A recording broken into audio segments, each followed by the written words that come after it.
Welcome to Good Life. I'm Dean Wilson. So glad you joined us. You can always find us goodlifetelevision.org. So many of you are finding us there from all over the world. So we welcome you. We're grateful that you're with us. You can follow us on the social media platforms where we have not only all the long form interviews of these great guests, but we also have what we call power clips. And so you can kind of catch some of the great moments from those interviews.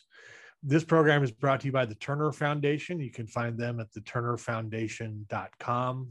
They are wonderful presenting sponsors of this program. I'm really excited about my guest today. Buddy Teaster is with me. Buddy is the president and CEO of Souls for Souls. Buddy, welcome. Great. It's a pleasure to be here, Dean. Thank you. Could you just start by giving us a little bit about kind of your upbringing, your background, kind of where you came from? Sure. My parents were just in town this past weekend, so this was a topic of conversation in a way that surprised my daughters. So my father was a coal miner in West Virginia, and I am amazed at what he was able to accomplish in his life. He graduated from high school when he went to the Army. He didn't have indoor plumbing until then. And to think about where I am now and what I've been able to do, the first one on either side of my mother or father's family ever to go to college, and the opportunities I've had are kind of mind-blowing. And it was great to reconnect with that part of my history that my daughters find a little hard to believe still. And but what that has led to is I went to college in Virginia, which opened up all kinds of doors for me. I worked in the theater for a while, got my MBA at SMU in Texas, lived there for a long time, never expected that. And then I've been at Souls for Souls since 2012. And Dean, I hope that you can say the same thing about what you're doing now, but I've never been happy with the work that I get to do and be a part of here. Is every day I just am thankful for that. That's fantastic. And you've got a family. You've been married, I think, almost 30 years, and two daughters. Yes. Where are you located now? I'm in Nashville, Tennessee now. I've been here since 2012 when I started with Souls for Souls. I love it here. I wish I'd figured it out sooner. And I have one daughter who still lives here. She's 24, lives in Nashville, so we get to see her a lot. And then a daughter who's a freshman in college, who's going back to Texas. She's at TCU in Fort Worth. So I don't know that we'll get her back here or not. Yeah, we spent 9.5 years in Dallas, Fort Worth. So pretty close to SMU. And yeah, that's a great neck of the woods. Absolutely. Just for somebody who's not familiar at all with Souls for Souls, I want you to give us a background on it. But it is the largest not-for-profit shoe and apparel social enterprise in the U.S. In addition to the free distribution of new footwear and apparel, Souls for Souls distributes shoes and clothes through its micro enterprise program to create sustainable jobs in developing countries. But talk about what you love about it and kind of some of the particulars on how this works. Sure, Dean. It's a reason that when I came to Souls for Souls in 2012, it was in bad shape, right? The CEO he wasn't here anymore. He was also the founder. Very messy how that happened. The organization was in really terrible financial shape. The board was kind of falling apart, reputation. So there was lots of reasons not to take this job. What was super powerful and remains so for me is the model. So now we like to think about Souls for Souls creating opportunity. So that's an opportunity to have an income and take care of your family. It's an opportunity to have a chance to go to school or to work safely to prevent disease. It's also an opportunity for people like us to volunteer and serve with things that are in our closets that we don't use anymore. It's an opportunity for companies to use their excess inventory in a more creative, impactful way. And it's an opportunity to keep things out of landfills, which is good for the planet, right? So we like to think about all those ways of creating opportunity. And we'd like to think about it in the short term and the long term. So the short term is there are people who need help right now, right? There are people in not too far from where you're sitting and where I'm sitting who don't have adequate shoes and clothes, right? So how do we help those people, whether that's just because they're in need or after a natural disaster? And we do that in the US and all around the world. But there's also this longer term story, which we call micro enterprise, of we find time after time in place after place, if you give people tools and get out of the way, they can accomplish almost everything that they need. But what is really challenging is that first opportunity. So what we found is that shoes and clothes can be an incredible engine to create growth and stability and predictability for especially women so that they can take care of and invest in their families. And when we do that, the results can be fast, and dramatic. And so even though it's kind of an easy thing to overlook, shoes and clothes, most of us take them for granted. And yet when we get them in the right people's hands, magic can happen with that. Wow.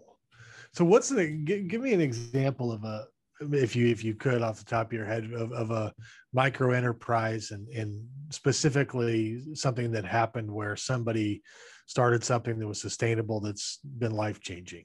Sure. So I'll cheat a little bit. This picture behind me that you see right here with these three people, the woman on the far left in the black shirt and the black hat, her name is Marie-Ange, and we started working with her in Haiti in 2013.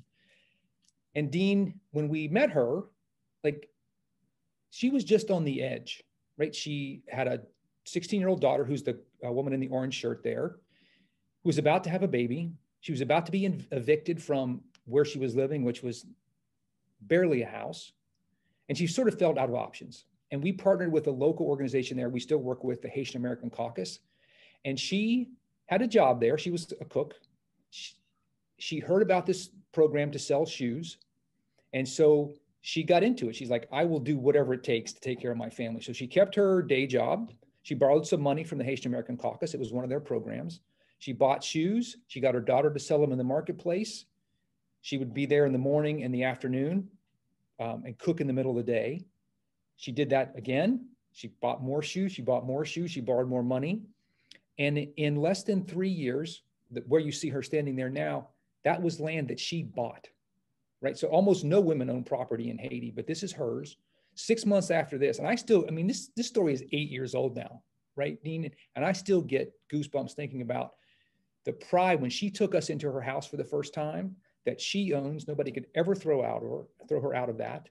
She built it, she did it, and her whole family's taken care of. So it's her kids and her grandkids now have this stability that was unimaginable. And it happened, relatively speaking, like that. Wow. And so that's a great story. And it happens with other women in Haiti and in other places. And so it wasn't just like a flash of lightning and it happened in one place at one time. But what we found is women like Marie-Ange were willing to work harder than any of us are willing to work, right? The stakes are higher. But what she had access to as a single individual with no capital was the worst of the worst. So what ended up happening, you would donate your shoes to a thrift store, didn't get sold here.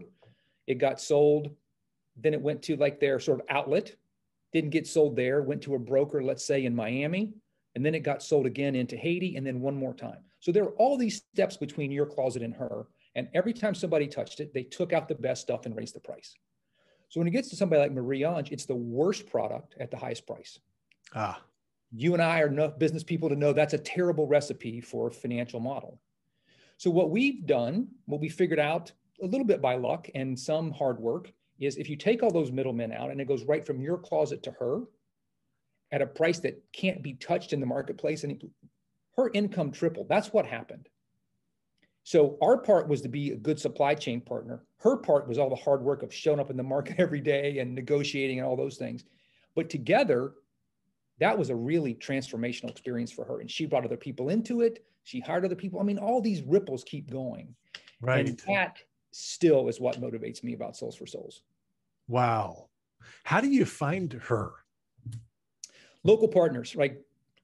A knucklehead white guy from Nashville is not going to find Marie-Ange in Haiti, right? So we have a great partner in every country that we work this way. So in Honduras, we're about to start in Guatemala, Moldova, in Eastern Europe. We're experimenting in a few countries in Africa right now, Zambia, Malawi, and hopefully soon Ghana. We got to find a local partner who is always attuned to what's going on and also doing other things, right? It's always a not-for-profit partner. So they're schools, nutrition, housing, jobs, and we're one part of that. And they can vet the people. They can say, boy, this isn't going to work this way. Can we adapt? And so between our relationship with the not-for-profit partner and the not-for-profit partner and the end entrepreneur, that's a pretty powerful model for us. Wow. And the environmental impact, I hadn't even thought about that until I was reading some of your stuff. And I was like, that is genius. I mean, you guys have had a major impact.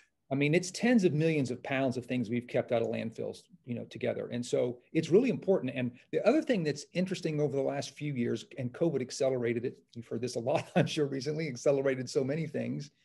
Companies' understanding and commitment to sustainability has just gone through the roof.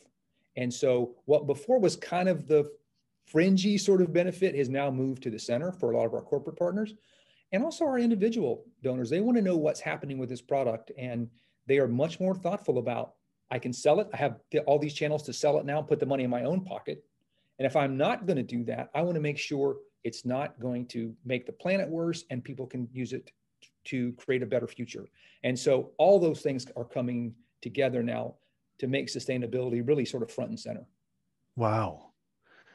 And talk about your corporate partners and how that works. So you have corporations that will actually donate product to this kind of thing or sell it at a cheap price?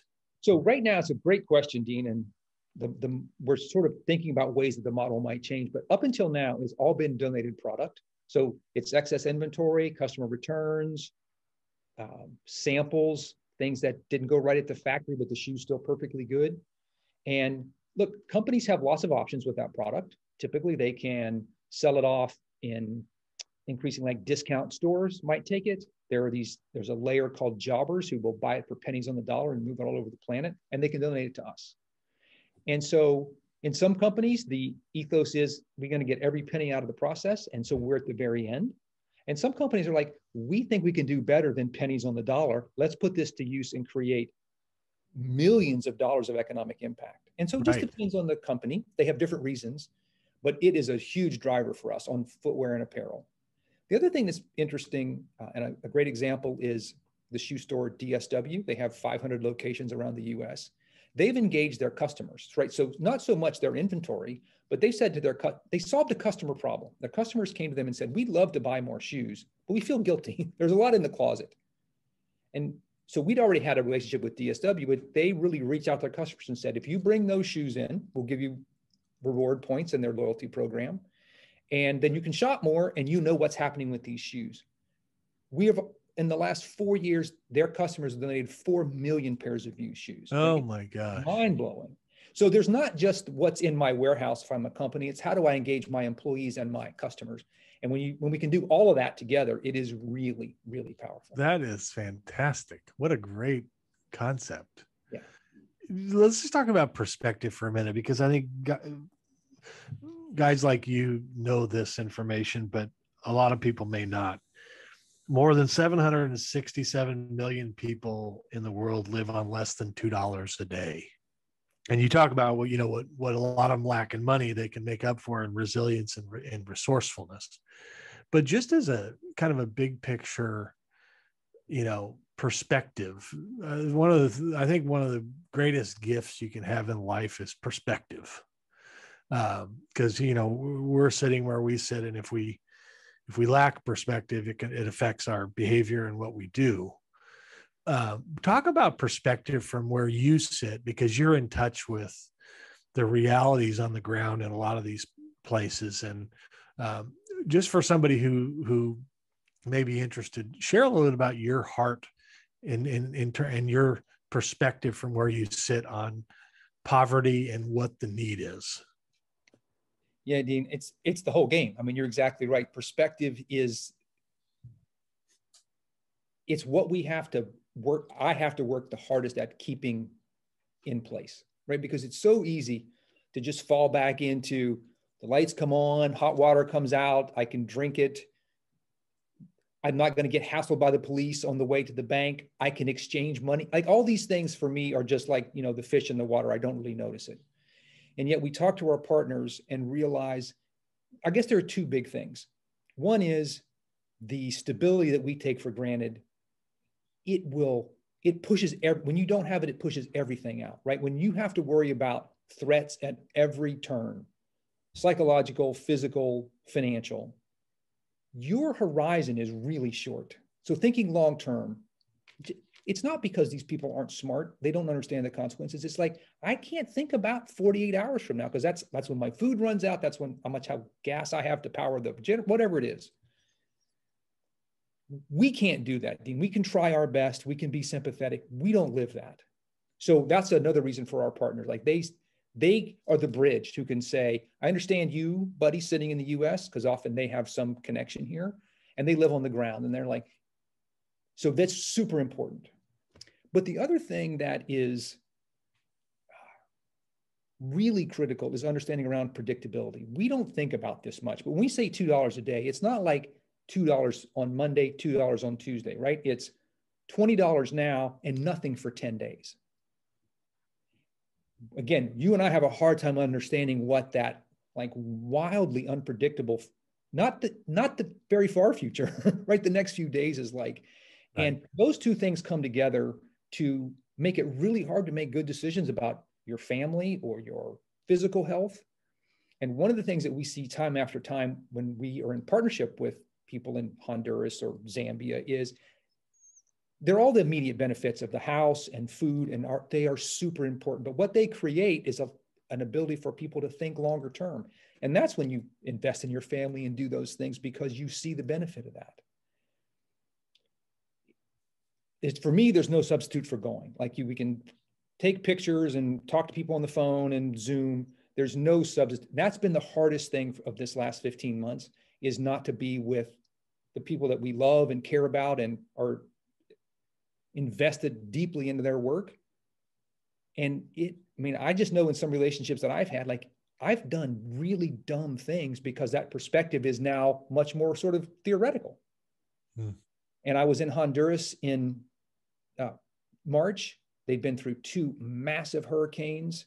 And yet here these guys are building thrift stores and hiring people. And there's no substitute for seeing the devastation of that storm. And yet here are these people, busting their butts to get back on their feet. Wow. And I don't know how you get around that except by being there. And you can't unsee that, can you? You can't unexperience that. Absolutely not. If you can, I don't know that I want to hang out with you. Like, if that doesn't really change who you are, I don't know that that's somebody I want in my circle. Right. I was reading a number of articles and different things about you. And you have a fascinating background, by the way, just as a corporate executive and speaker and all the things you've done. It's fantastic. But one of the articles I was reading was talking about the magnificent power of the one. And this is a concept that I've thought about for a long time, because I think when you're trying to do big things, which clearly you are, for the average person, it can be just so overwhelming. The numbers, the darkness, kind of the 767 million people. How do I, it's almost like, how can I possibly make a difference? But then in this article, it was talking about the magnificent power of the one, that if you want to change the world, it's the person in front of you. That's where, and that perspective, speaking of perspective, that perspective is so powerful. But talk a little bit about that, because I'm just thinking about the family behind you in that picture, and there's one family. The ripple effect that's happened because of what's happened in that family's life, we can't even see a lot of it. No. Yeah, Dean, it's such an important point. And in a way it gets trivialized, right? Because then it comes across as anecdotal, or I cherry pick the story. And so that's a risk, right? That we don't extrapolate from that one story and think that we've figured out whatever it is. At the same time, for me, it's the only way to anchor what we're doing. Like, we have some internal metrics that we use every day, but it's really a 2030 goal around economic impact. So we have this long-term, and it's kind of abstract and it's math, and it keeps us on track in a certain way. But the thing that keeps us motivated and that keeps me going is, there's a reason this picture is here every day. Like, every day I'm in the office, I see this picture of Marie-Ange and her family. And that happened, right? And I could put a picture of Jeanette and Joanice and all these other women who have similar stories. And that's I think, the only way to communicate to other people and to myself what's really happened. Because it's super easy to get distracted in all the ways that it's hard.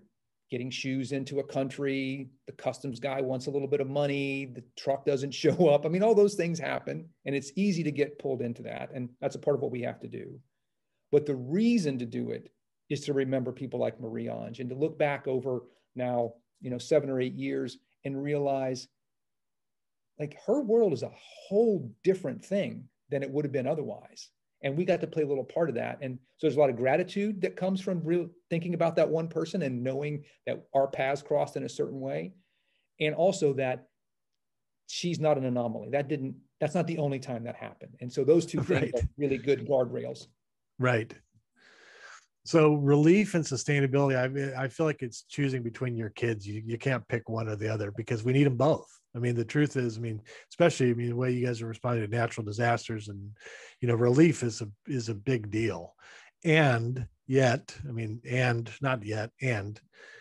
the last, 10 or 15 years, sustainability has become a major buzzword for a lot of philanthropists, foundations, donors, because people want to see a strategy that works.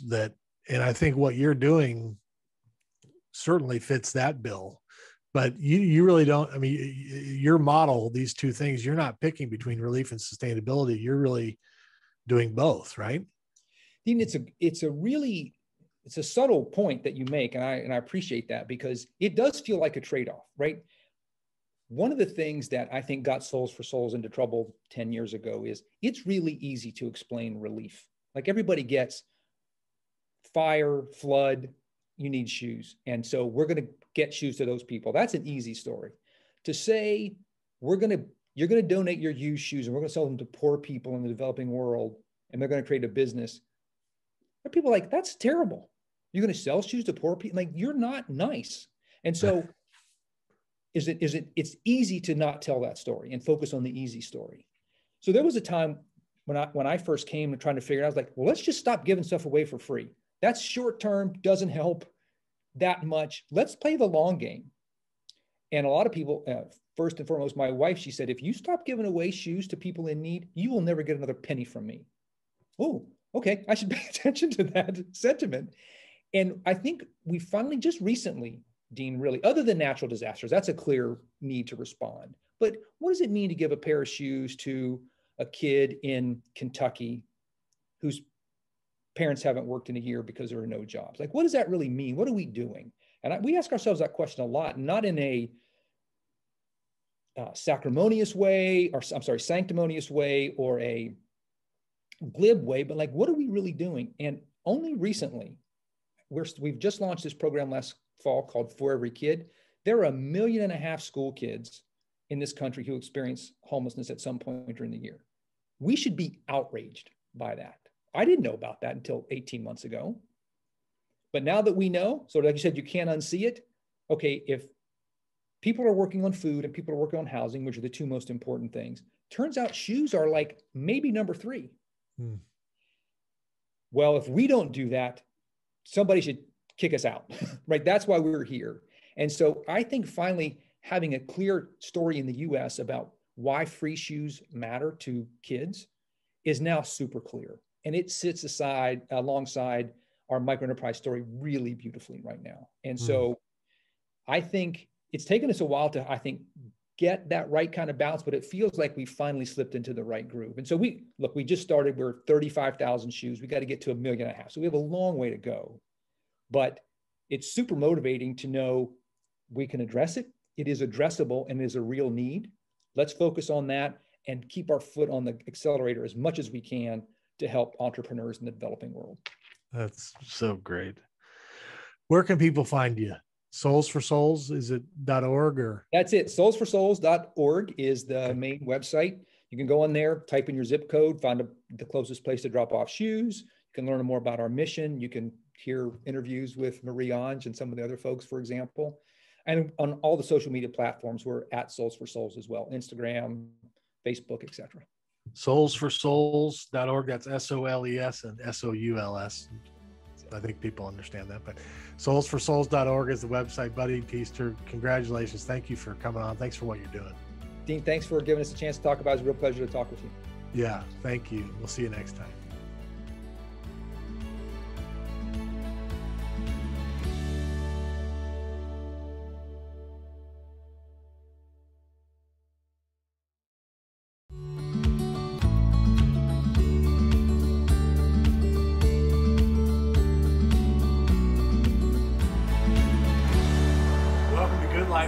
Wilson. So glad you joined us. As always, we're brought to you by the Turner Foundation. You can go to theturnerfoundation.com and you can read what we're all about. We're so glad you're joining us wherever you are around the world. We've been so blessed and grateful for your support. So welcome. You can always find us at goodlifetelevision.org, which is where all the interviews are. There's also a lot of what we call power clips, where we kind of break up those interviews into some great moments. So we'd encourage you to check that out. Goodlifetelevision.org is where you can find us. I'm really excited about my guest today. Jozanne Marie is with me. Welcome. Hi, Dean. Thank you for having me. This is the book, and I encourage you to check this out. Jozanne's written an amazing book called Beautiful, Unashamed and Unafraid, which we're going to be talking all about, but this is the book that Jozanne's written. I wanted to start with just your life. I know that that's what this book is all about, but just kind of take us back to where you started and your early years. Start there. Oh, great. Well, I was born in Kingston, Jamaica. I was raised there till the age of 10. Lived with my grandmother, and she was like my guardian. I didn't meet my mom until I was around 6 years old, and my dad as well at 6 years old. So 6 was a very important, monumental, age for me, meeting both of my biological parents at the same time. And I moved to the U.S. when I was 10, Bronx, New York. Moved and lived with my dad there and my stepmom. And then life begins, That's kind of where everything kind of took place, as far as even the story of Beautiful, Unashamed, and Unafraid. As a little girl back in Jamaica, the dream was to come to the U.S. I personally didn't grow up with a lot of money, but I grew up with one thing that I can say that my grandmother gave me, and the legacy was church and God. And so, she would send me to church. She wouldn't necessarily go, but she would send me, and I'm so grateful for that now, that I'm older. But I met my mom when I was 6. I used to ask a lot about, where's my mother? And at 6 years old, we took a walk, couple miles, and I found out that my mom was institutionalized for mental illness at a very young age. So my mom had me when she was 13. Oh, wow. And I think that was the beginning for me of just feeling ashamed as a child, just because kids used to make fun, unfortunately, of people who had mental illness. So discovering that at that age, I just remember the shame that I felt, and I didn't want anyone to really know at school that, my mom was mentally ill, and I didn't know the reason why. So that was the beginning of feeling like I was this different kid, and things started to shift for me emotionally. And so the next person that I turned to was my dad, because he lived in the U.S., and that was a big thing, If you had a family member in the U.S., it meant that you were close to dreams and opportunity. And so pretty much, my dad used to write letters and send money to take care of me in Jamaica.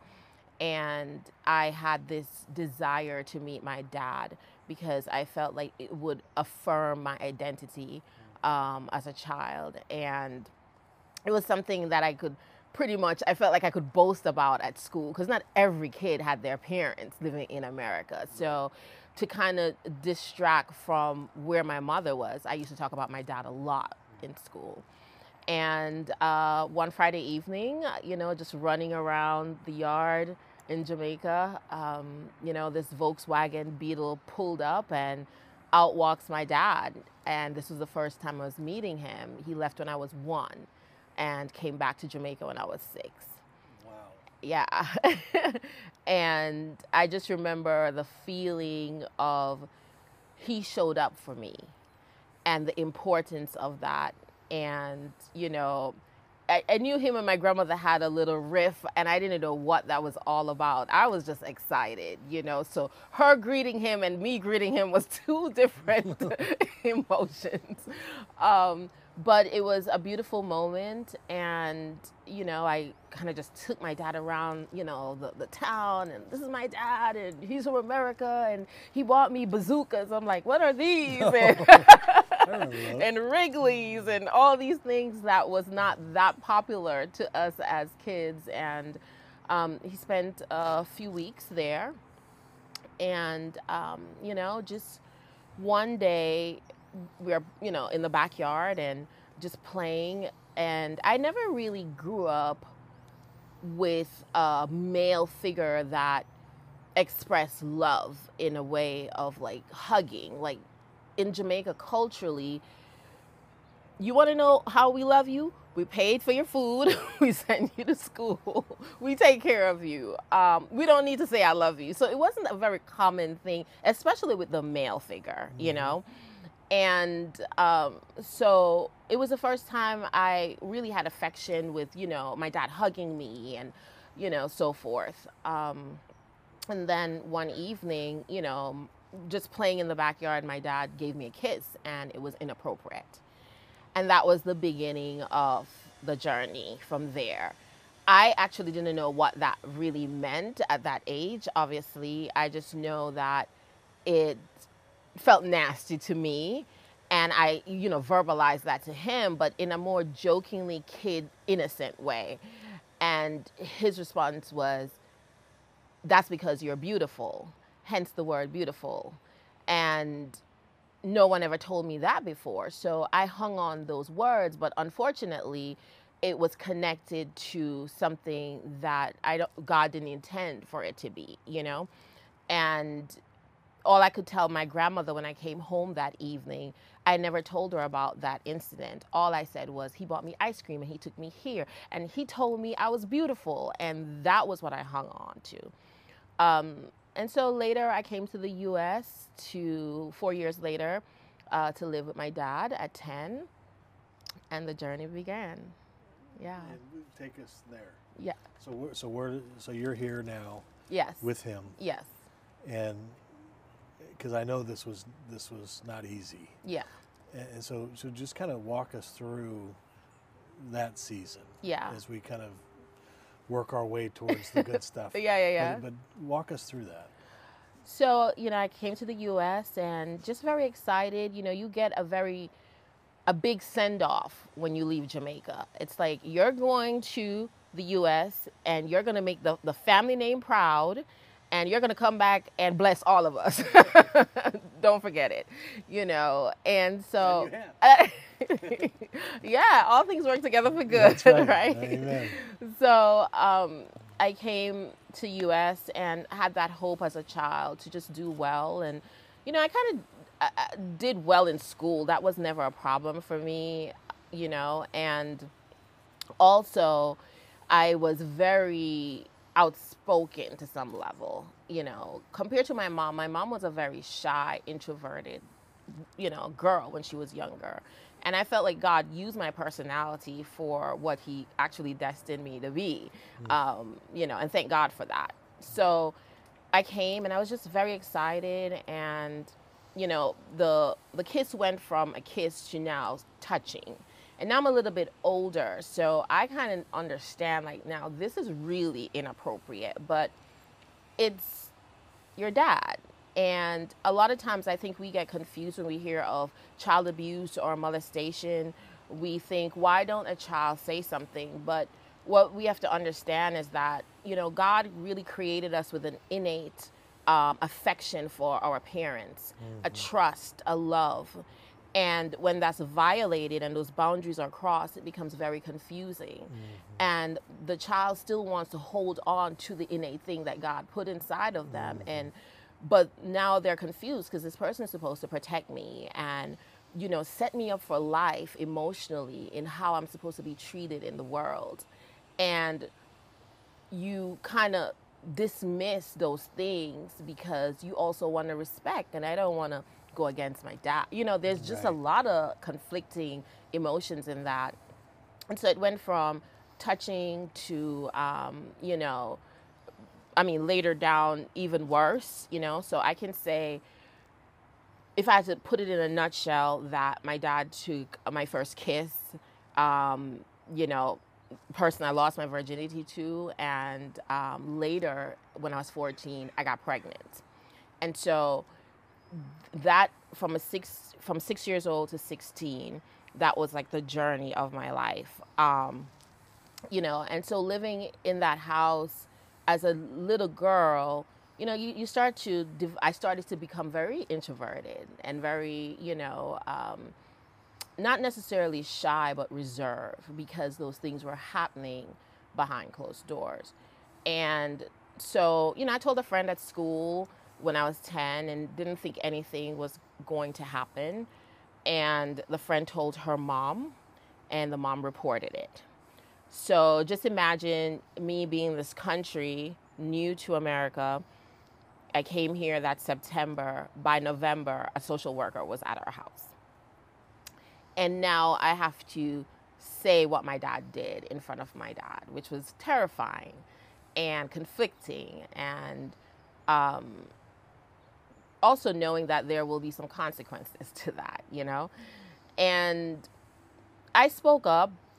I was scared, but I spoke up at 10, and social worker left. And from there, everything just went south, because now the family member hears about this.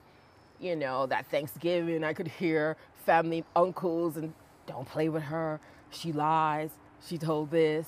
You know, they wanted, you know, so now I felt kind of ostracized as a child in that environment. And eventually, the spring break came the following year, and my dad came in with, you know, my stepmom, and they go, well, you know, you've brought a lot of problems to this house, and we have to send you back to Jamaica.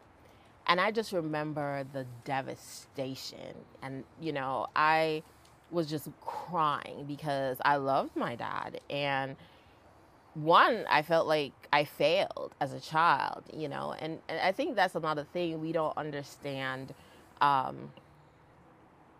You know, culturally, I think it has changed a bit, but culturally, I think we used to tell kids, you know, you're supposed to be seen and not heard, right?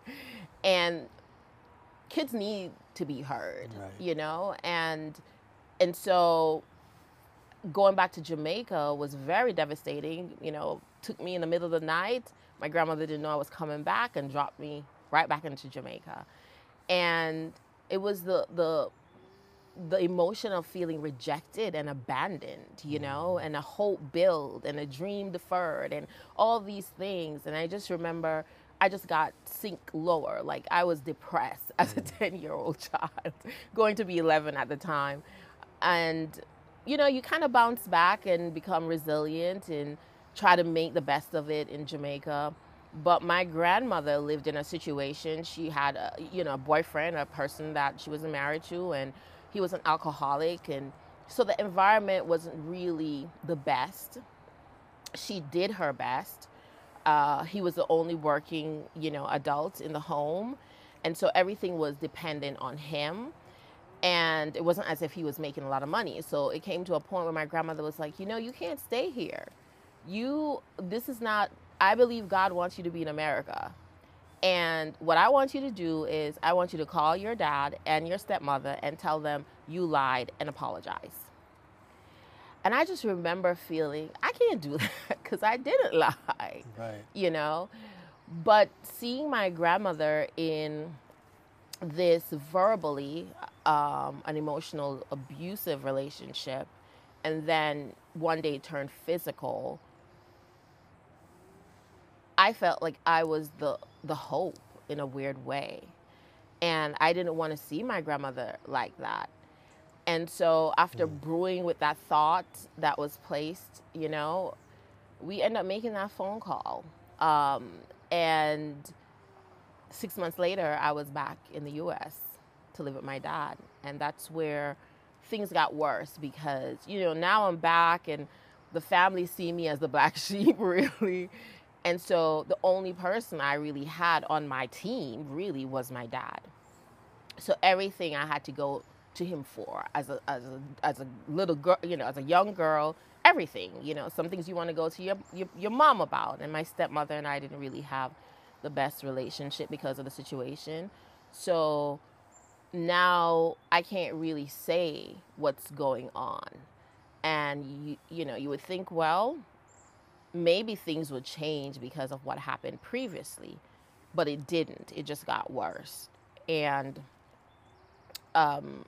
around 14, I got pregnant, and my dad took me to an abortion clinic and aborted the child. And I think that is where the darkness came in. I became this angry, I was going to school, I had a knife in my bag, I wanted to fight everyone, and everyone was just asking, this girl, this troubled teenager. And I found myself not really being able to say what really took place, because before I said, right, I lied. Good. So who's going to believe me now, right. And it boiled down to the fact that one day my dad and I ended up in a fight, a literal fight. And wow.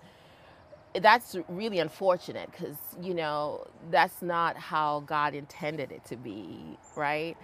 And I was so angry, I went in the kitchen and I grabbed a knife, and I wanted to take his life. And what I thank God for was that my grandmother gave me a scripture, Psalms 27. And she said, this is your Psalms, and I need you to memorize that. And it says, as we know, the Lord is my light and my salvation. Whom shall I fear? The Lord is the strength of my life. Of whom shall I be afraid? But at the end of that, chapter, it says, even though my father and my mother forsake me, the Lord will receive me. And it's just like Jesus to come in right on time, right? Because there I am standing in the kitchen with a knife. I'm 16, I'm sorry, at the time.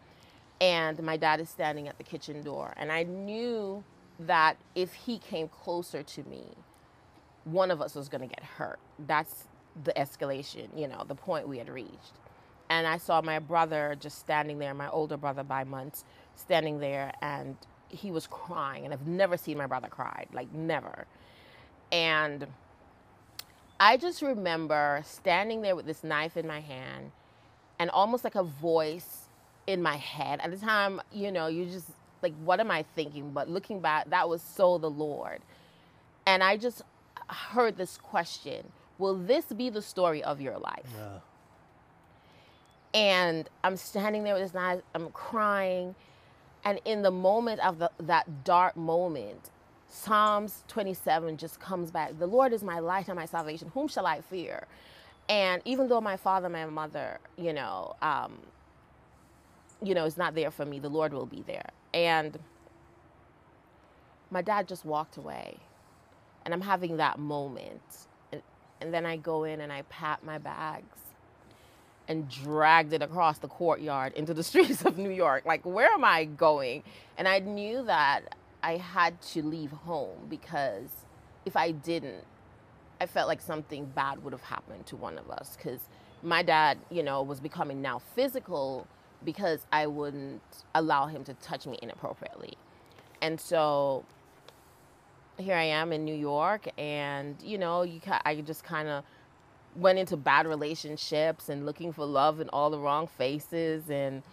But at the same time, the Lord was just so faithful to place people in my life that gave me a word, encouraged me.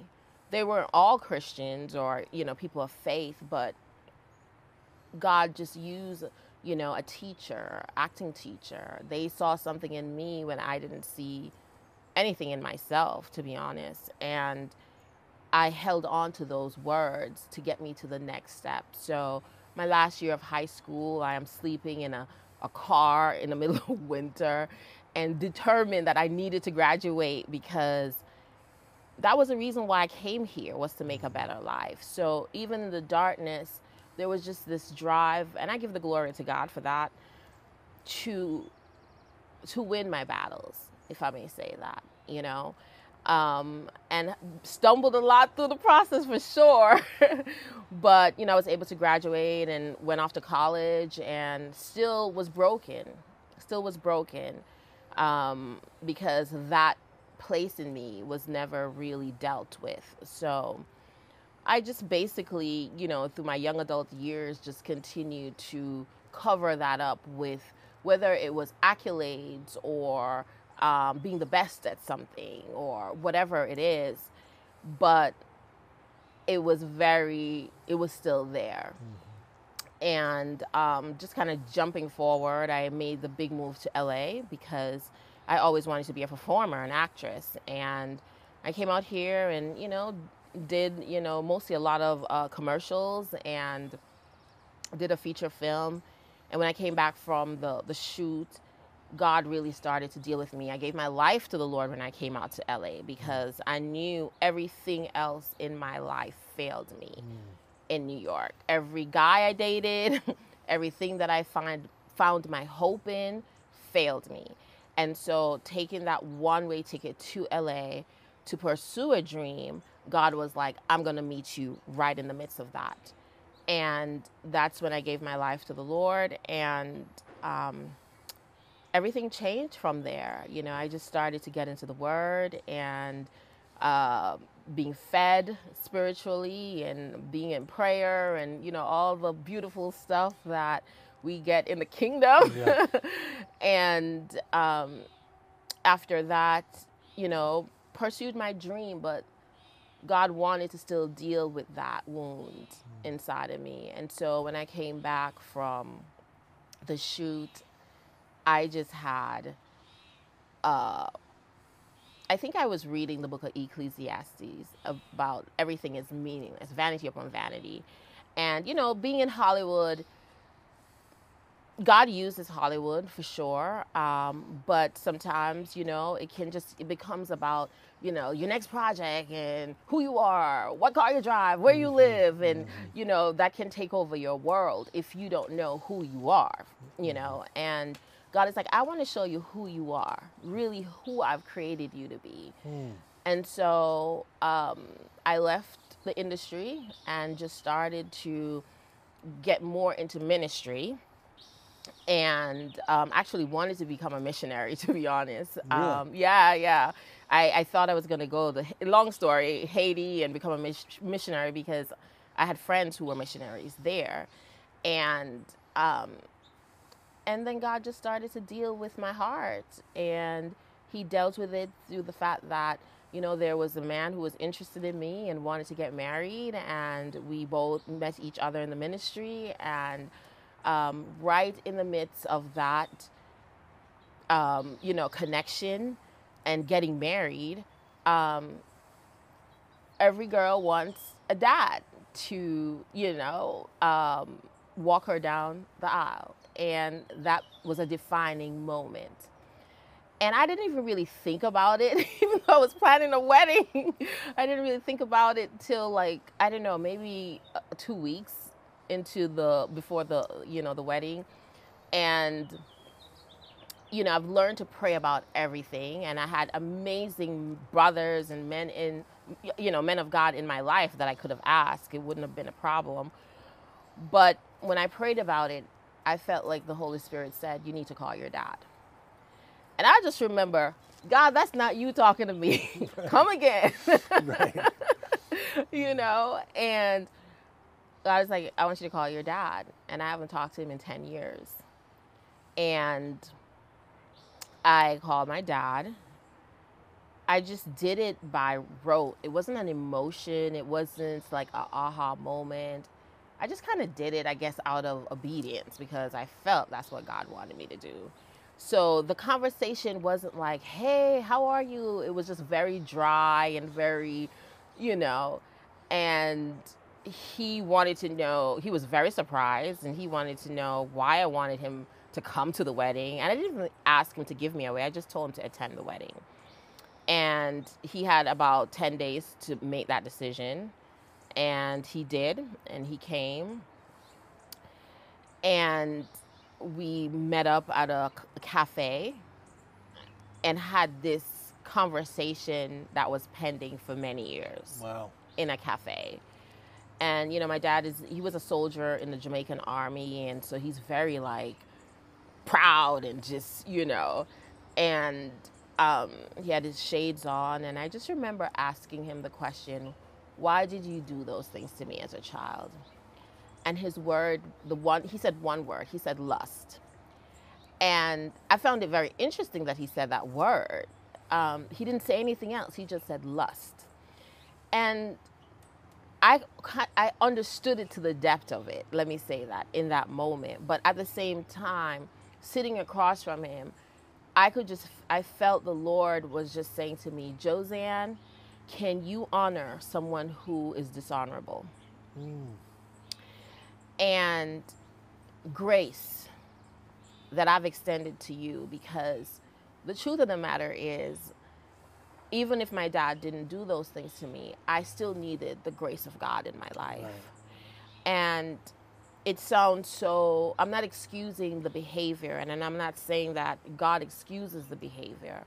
I'm just saying that we've all sinned and fall short of the glory of God, and we were born in sin and shaped in iniquity. And I understood that for myself at a depth. So I felt like the Lord said, will you extend that grace?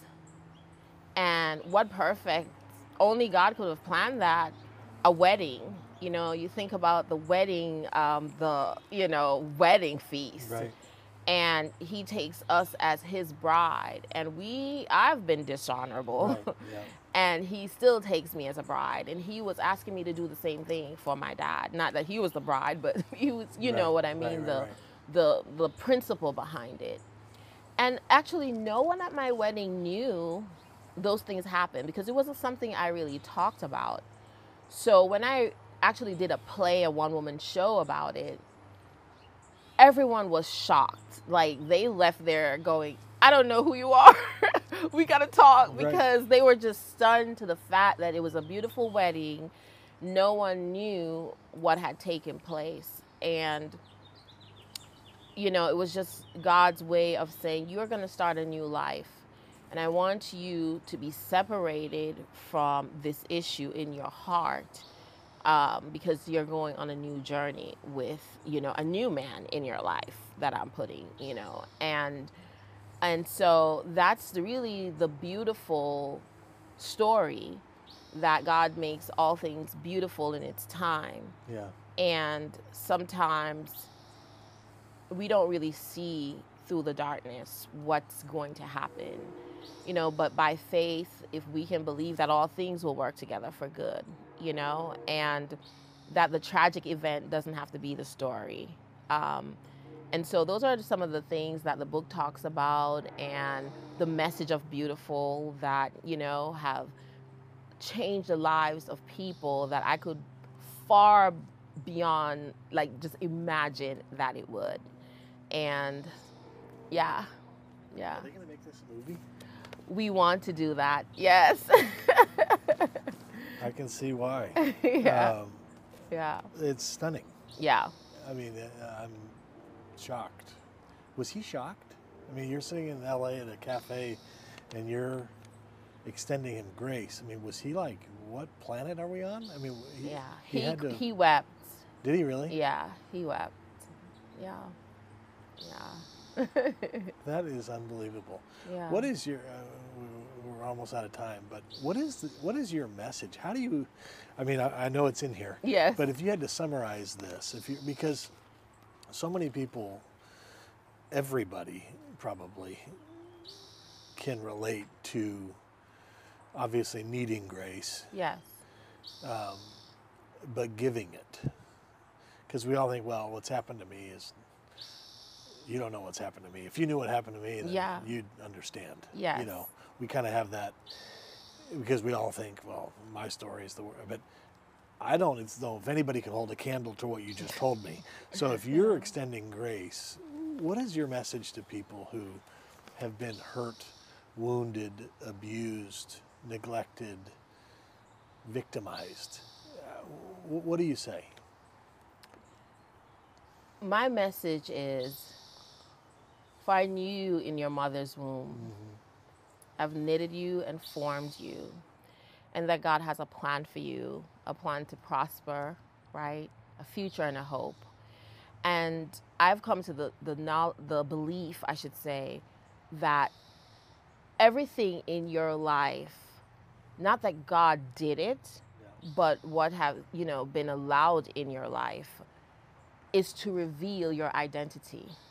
That God is so powerful to reveal who he has created you to be in the midst of trauma, in the midst of shame, in the midst of fear, in the midst of tragic events that you could feel like you would never get out of.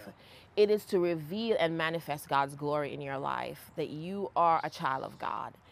And my encouragement is, and message is faith, is to have faith.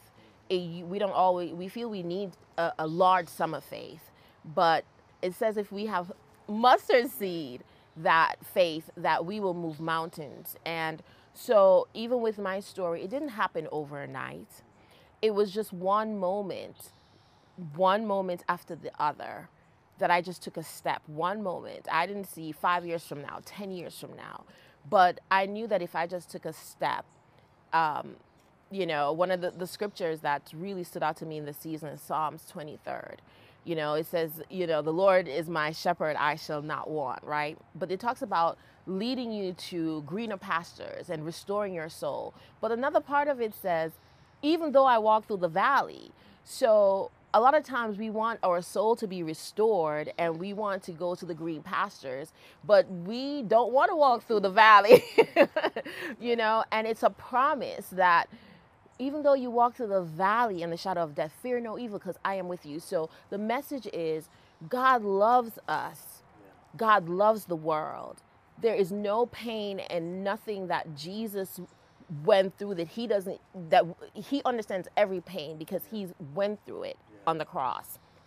And that the faith and belief in him is the resurrection power. That God sees you, God hears you, God loves you despite the darkest moment that you can be in. And just taking a step with just every little strength that you have, God sees that. And eventually you will be in your green pasture. Your soul will be restored. And that's the encouragement that I want to give, and a place of forgiveness, most importantly, that we have been forgiven so much. And it's hard sometimes when we are sinned against to forgive others, but we have to remember that we also have sinned and fallen short. And maybe our sin is not abuse, but it might be something else that hurts someone else's soul, that God has forgiven us of those things. And it releases us from the constant torture of anger and reliving it. Exactly. And so that's my message, is that God loves you, and he's forgiven you, and there's hope in him, there's restoration in him, and there's beauty in him. He is beautiful. And so we've been created in his image, which makes us beautiful just as well. So beautiful. No pun intended. Wow, thank you. Thank you. The book is beautiful. This is a beautiful, amazing story. I can't wait to see it on the big screen. Yay. If you need like a stand-in part, I don't know, I'm in. Okay, let's do it. But powerful. Praise the Lord. Praise the Lord. Thank you so much, Dean. Yeah, it's great to meet you. Oh, it's an honor. Thank you. See you next time.